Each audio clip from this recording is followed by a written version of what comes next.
Welcome to the program, friend. Is there going to be violence from the left, from the liberals, from the God haters, from the ethical lunatics?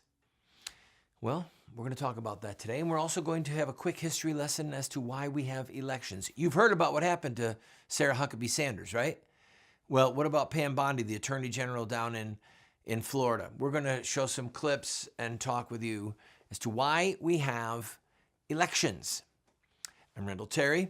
This is Voice of Resistance.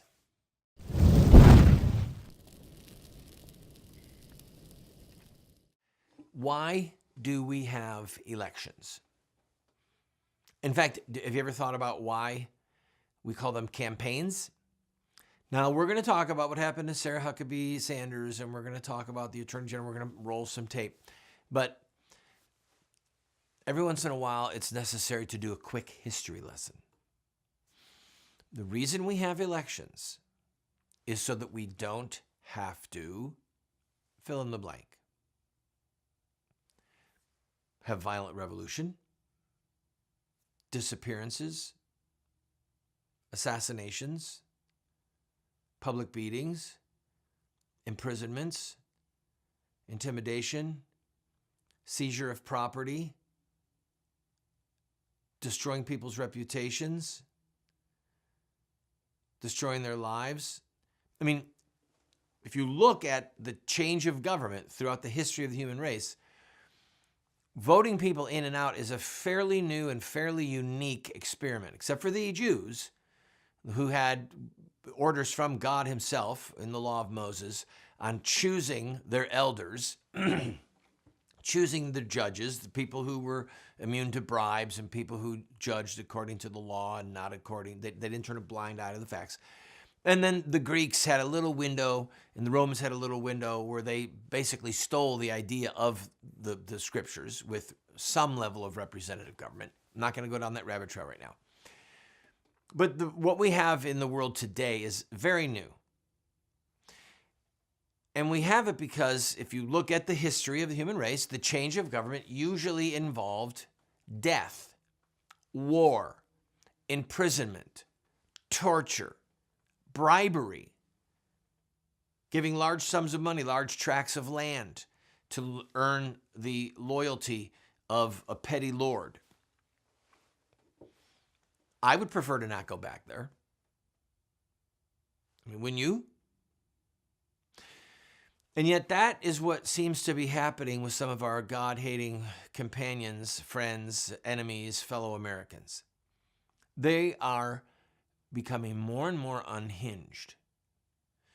Now, you must have heard what happened at the Red Hen in Lexington, Virginia with the president's press secretary, Sarah Huckabee Sanders. If you didn't, she was there with the extended family for a special dinner, and the owner of the restaurant confronted her and said, "Get out." So her and her husband left, and the whole party decided to go to another restaurant. The owners of the Little Hen followed them to the other restaurant, screaming at them, yelling at them, calling their friends on the phone and getting a protest outside the restaurant. And what's really funny is that the relatives, most of them were left-wingers. They were not Trump supporters, and they said so publicly. Now, I've been thrown out of a restaurant.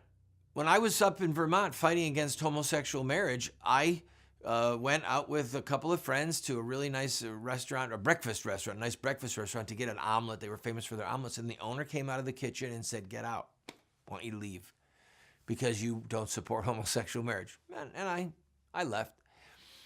So I get it. But they're going way beyond that. Now, what we'll do is we're going to take a quick break. When we come back, we'll play a clip from Maxine Waters, the lunatic congresswoman from California. And I misspoke the other day about her being the shadow congresswoman from D.C. She is an elected congresswoman from Florida, and she's insane. I mean, she's ethically insane. Her ethical compass is shattered. The woman is crazy at that level. So we're going to play a roll from her, an interview from her that she did on MSNBC, and then we'll play an interview from Fox that the Attorney General of Florida did where she was confronted, and there were people that were literally trying to provoke a violent confrontation. If you haven't seen these clips, you're going to want to watch them. Don't go away.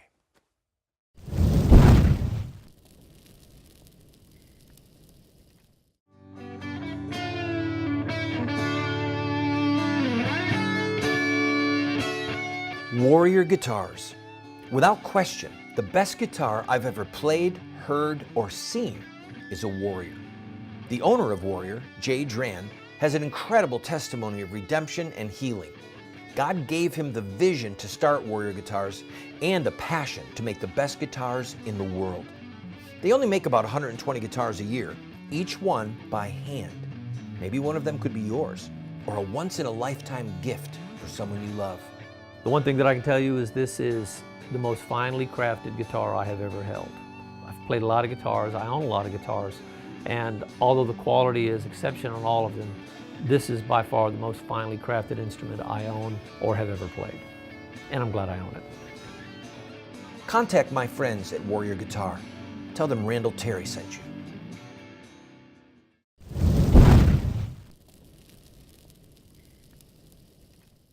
Welcome back to the program, friend. I want to, before I play this, I want to make something really clear. I believe in some of the tactics that Maxine Waters is talking about. We've gone to restaurants and stood outside and held signs when an abortionist was inside. This meal is being paid for by blood money. I get it, okay? We're protesting against mass murderers, serial killers, people who are murdering babies. The issue is, the difference is, the caveat is, when you're dealing with an elected official who has been duly, or an employee of an elected official who's doing their job, like Sarah Huckabee Sanders or like the Attorney General of Florida. And then at that point, I think substantively there is a difference. You get to be the judge of that. But let's watch Maxine Waters. I'm going to put up a list here of Democratic colleagues of yours who have called for the resignation of Krista Nielsen, the Secretary of Homeland Security, in light of what we've seen happen over these last few days. Are you going to add your name to those ranks? Do you think she should step aside? Oh, absolutely. She should step aside. You know, I have no sympathy for these people that are in this administration who, you know it's wrong what they're doing on so many fronts, but they tend to not want to confront this president or even leave, but they know what they're doing is wrong. And I want to tell you, for these members of his cabinet who remain and try to defend him, they're not going to be able to go to a restaurant. They're not going to be able to stop at a gas station. They're not going to be able to shop at a department store. The people are going to turn on them. They're going to protest. They're going to absolutely harass them until they decide that they're going to tell the president, no, I can't hang with you. This is wrong. This is unconscionable. We can't keep doing this to children. And then So there you go. Just saying, harassment. If she's not calling for harassment, I don't know who is. And there's other interviews and things that she said that are more on point, where she really does want to put fear in the hearts of people that work for President Trump. And she's lying. Now, I have a feeling when she says, they know what's wrong and they know I can't hang with the president anymore, Mr. President, what you're doing is unconscionable. I think that she has to believe that because her conscience is so malformed, so warped, that she probably thinks that other people have her conscience. So those of us who say, look, we're tired of illegal immigrants pouring across the border and we want it stopped. We feel bad for families that are being separated. Let's keep the families together in some type of a facility and then send them back. Okay? You want to come in legally. We're tired of illegal immigration. So that's our conscience. And we don't feel guilty. We feel compassion for the families, but we don't feel guilty for enforcing our laws. If we're not going to enforce our laws, then we have no laws and ultimately we have no country. Okay, so our conscience is working really well, Maxine. I know that's probably above your ability to reason and think through. But beyond that, let's watch the clip now from the Attorney General of Florida, who had a very close brush with a significant violent confrontation. For the movie. In Florida, taking away health insurance. Shame on you! Florida Attorney General Pam Bondi joins us now to talk about this. Thank you so much for being with us. Thanks. Good morning. Tell us what happened. Well, what you're seeing is the aftermath.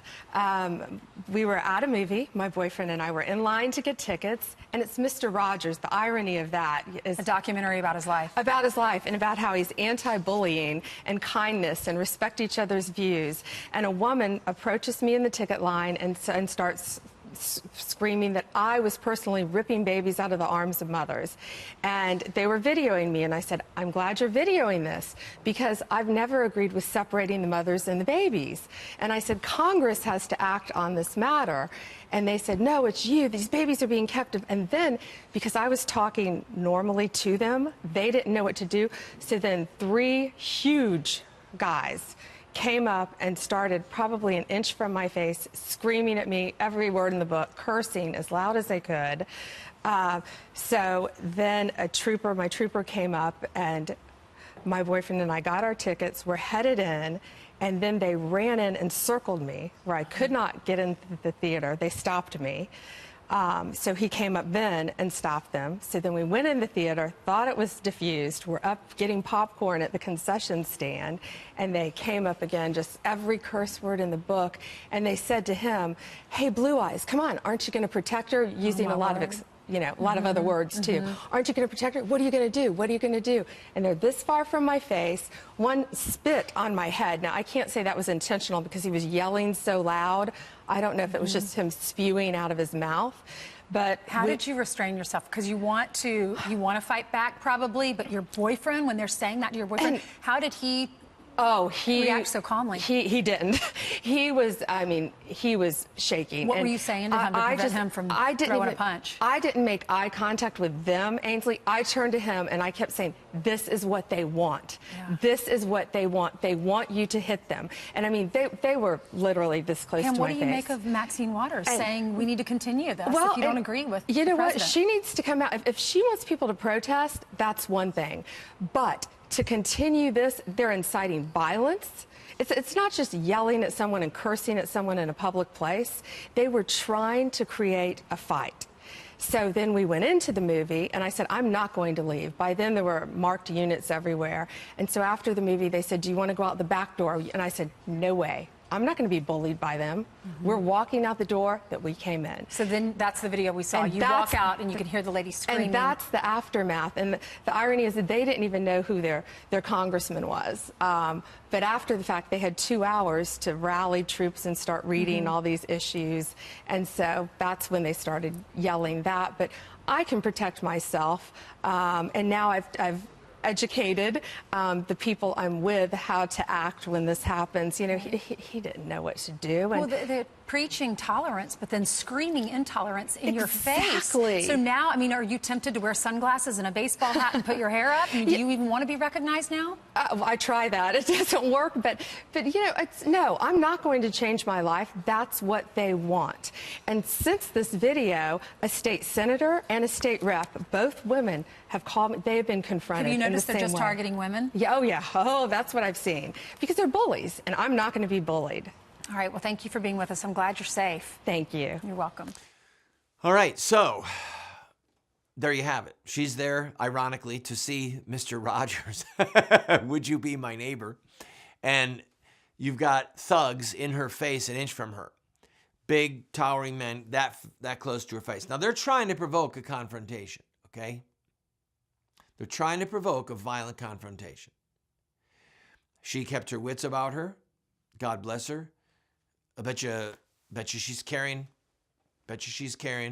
Guarantee that the trooper that was with her, and I was not clear from what she said if the state trooper, is also her boyfriend. That was not clear from that interview. But bottom line is that these people are coming unhinged, and people like Maxine Waters want it. And I'm betting, I was right the last time about Hillary and Trump. I'm betting that the Democrats do not take the House and they do not take the Senate, because there's going to be a backlash, because the economy is doing well. Unemployment is way down. People have jobs. There's a sense of, hey, President Trump is looking out for us when it comes to foreign trade deals. Less than the number under Obama was 45 million people were getting food stamps. Now it's under 20 million, okay? And President Trump wants to defend our borders. What's not to love, Maxine? What's not to love? I've got to take a break. I'll be right back. But I have a sneaking suspicion she might, it's possible. Oh, I can't say it out loud. I don't want to say it. I'll be right back.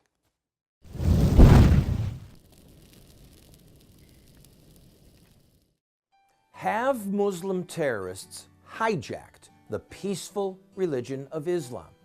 Or is there more to the story? The answer lies in the life of one man, Muhammad, the founder of Islam. Muslim terrorists see themselves inside a 1,400-year-old story, a narrative that focuses on specific events in the life of Muhammad. We are going to look at Muhammad's life using their most sacred literature. We will look at Muhammad at the Battle of Badr. We'll see him deal with those who mock him. We'll see the times when he used deception. We'll witness Muhammad's anti-Semitism. And yes, we will discuss Muhammad and his teachings concerning sex, slavery, and jihad. Friend, if you want to understand Islamic terrorism, get this series today.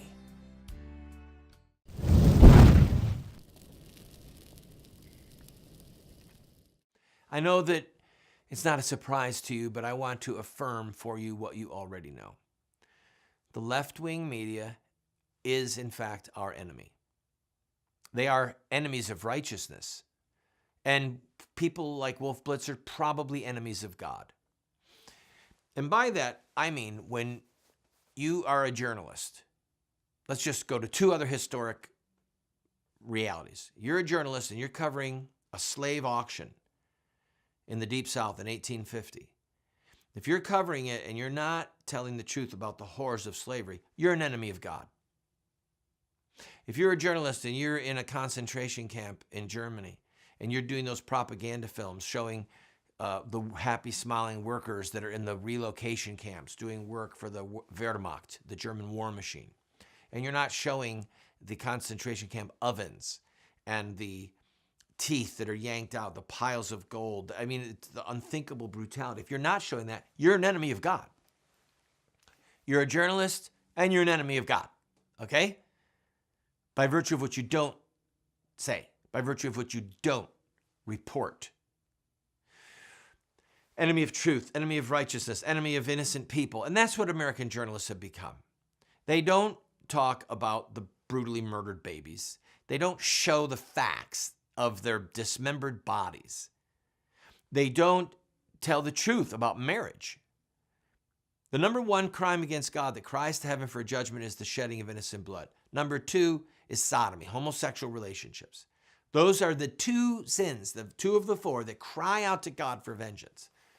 So if they're not telling the truth about those two things, by definition, they are accessories to those crimes.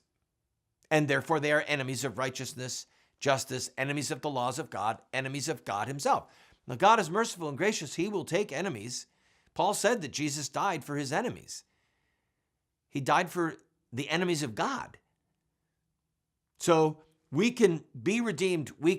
I was an enemy of God. I was a renegade. I was an ethical rebel. And I was forgiven. I was adopted as a son of God. Hallelujah for his mercy. It doesn't mean that I wasn't an enemy of God, and it doesn't mean that these people are not enemies of God. Evildoers. So when you see the way the left-wing media is just regurgitating this nonsense with the sole purpose of trying to bring down Trump, and since that hasn't worked, now they're going to try and get the Democrats to win the House and to win the Senate. And what they don't understand is that the average American doesn't agree with them on illegal immigration. The average American has a strong suspicion that Islam is not, in fact, a religion of peace, and that it's probably a danger for us to be welcoming undocumented people who, some of whom are clearly terrorists. It's not a good idea for our security to be letting them in. I've got to take a break. We've got a movie that's going to be released soon, and I need your help, and I want to tell you a couple elements that we've added to the movie that are going to make your head spin. Don't go away.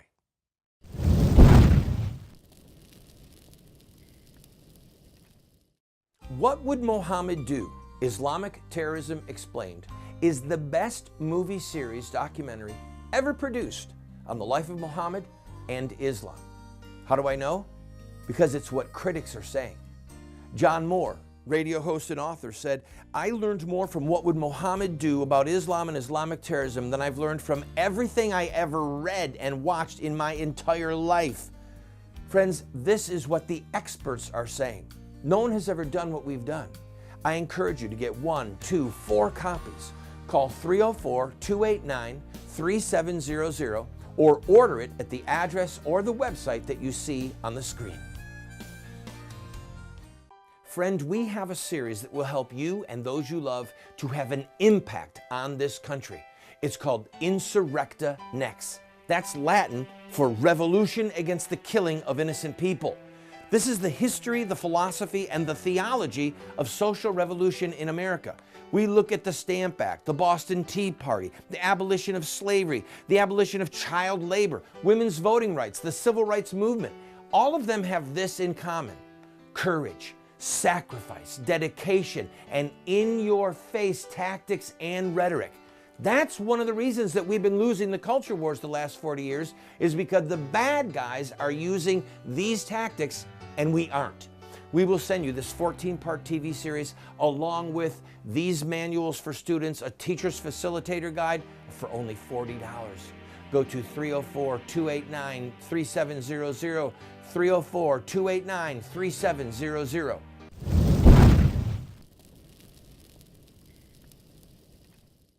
Welcome back, friend. This just in. The Supreme Court of the United States got it right on this one. By a 5-4 decision, they upheld President Trump's travel ban from the 7 predominantly Muslim nations that do not have the ability to properly vet immigrants. So to protect us from receiving Muslim terrorists, the president said, stop. And then, of course, left-wing lunatics and left-wing judges jumped in and tied this thing up for close to a year. But thank heavens, the Supreme Court voted to accept President Trump's delineated authority as the president. What's troubling is that there were 4 members of the court, the normal left-wing lunatics on the court, that wanted to strip the presidency of its delineated powers, but I digress. All right, listen to me. It's not enough. What President Trump did was a nice first step, but it didn't go far enough. A recent Pew poll showed that 13% of American Muslims, I repeat, a Pew poll, 13% of American Muslims said that under some circumstances it would be appropriate for Muslims to launch jihad in America against American civilians. 13%. Another poll, a CSP poll, found that nearly 25%, nearly a quarter, believed that violence against civilians was appropriate when they mock or insult Muhammad or Islam. 51% of them said that they would prefer to live under Sharia law than the U.S. Constitution. 51% of the Muslims who responded to the poll in America said they would rather have Sharia law than the U.S. Constitution. Do you understand that if Sharia law existed here, we would look like Saudi Arabia? No freedom of the press, no freedom of religion, no freedom to preach the gospel of Jesus Christ, because that's Islamic Sharia law. I mean, that's what they want. So what we have to accept is that President Trump's travel ban from those 7 nations was a nice first step, but the 5th column is already here. And most people have no clue that the bloody deeds of Muslim terrorists are men who are deliberately following A, the example left by Muhammad, the founder of Islam, and B, they are obeying his orders. Explicit orders that he left about killing, about torturing, about raping. That's why we created the movie, Muhammad in His Own Words. We're about to go to the duplication house. I'm going to tell you right now, if you want to be a voice for truth, a trumpet, help me get this movie finished, and then I'll send you the DVDs, and you can give them away. Give them to pastors, priests, chiefs of police, fire chiefs, media. It's a 90-minute video. It's going to come in a beautiful case. We are pre-selling, pre-ordering right now so that we can pay for the duplication. Friend, we have spent a fortune on this movie, and it is unlike any movie ever produced. Muhammad, in his own words, using just the words of Muhammad to show that Islamic terrorists are, in fact, obeying his commands. Please go to randallterry.com, click on the icon that shows Muhammad in his own words, and make as big a contribution as you can. I need your help. We've got to be witnesses for the truth. God bless you.